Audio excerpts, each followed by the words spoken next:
Hey MCA, John here with another weekly update. Now I know that many of you are eager to gather again as a church family. In fact, some are even upset that people are allowed to shop but not be back at church. But let me assure you, I am eager to gather as well.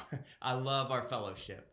I just don't think we should rush the process. So at MCA, we shake hands and give hugs and pats on the back, and none of that happens in the stores.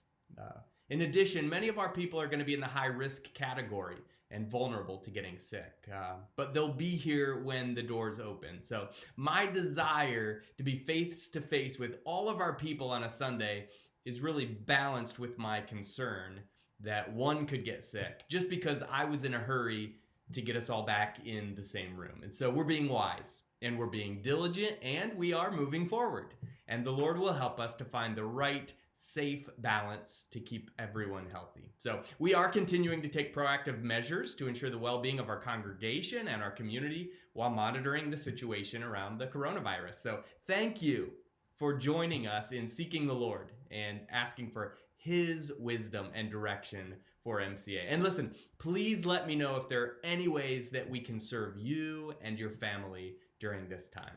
So we have decided as a church council on some next steps at MCA. In fact, we've decided on a 3-step plan for us moving forward. Step number 1 is meeting in home churches.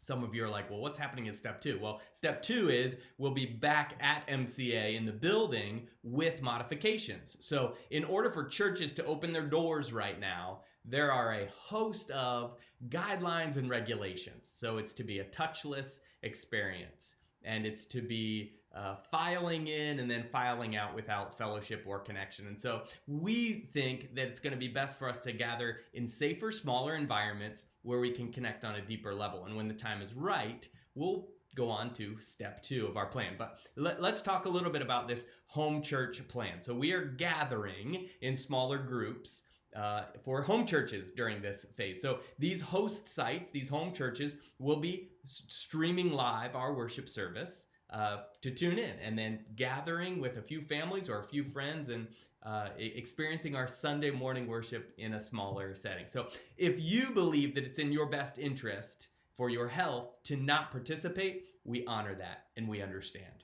But there are groups that are forming. In fact, we've been working really hard this week forming those groups. So we've got groups that are forming from core groups.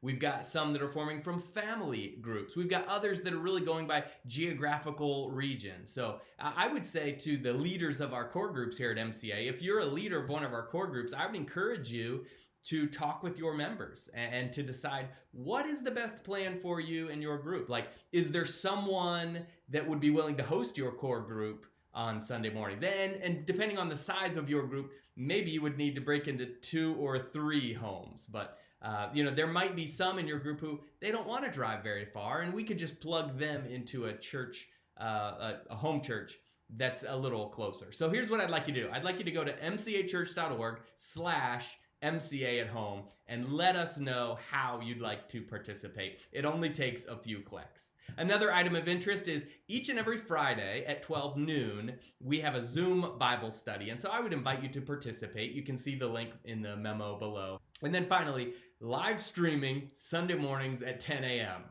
Boy, we have definitely encountered some struggles and some technical difficulties trying to go live from the Risner home. But we are planning to go live this coming Sunday at 10 a.m. We'll be on both Facebook Live as well as YouTube. So please choose the platform that best suits you.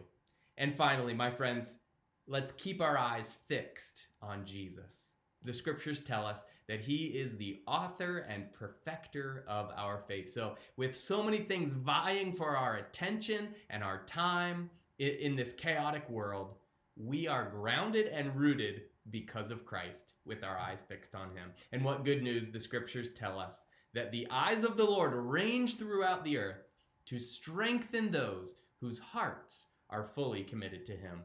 And we pray that our hearts would be fully committed to the Lord. So thank you for being a part of this fellowship. We're excited about what God is doing in our midst, and we hope to see you soon. Thank you, and God bless you.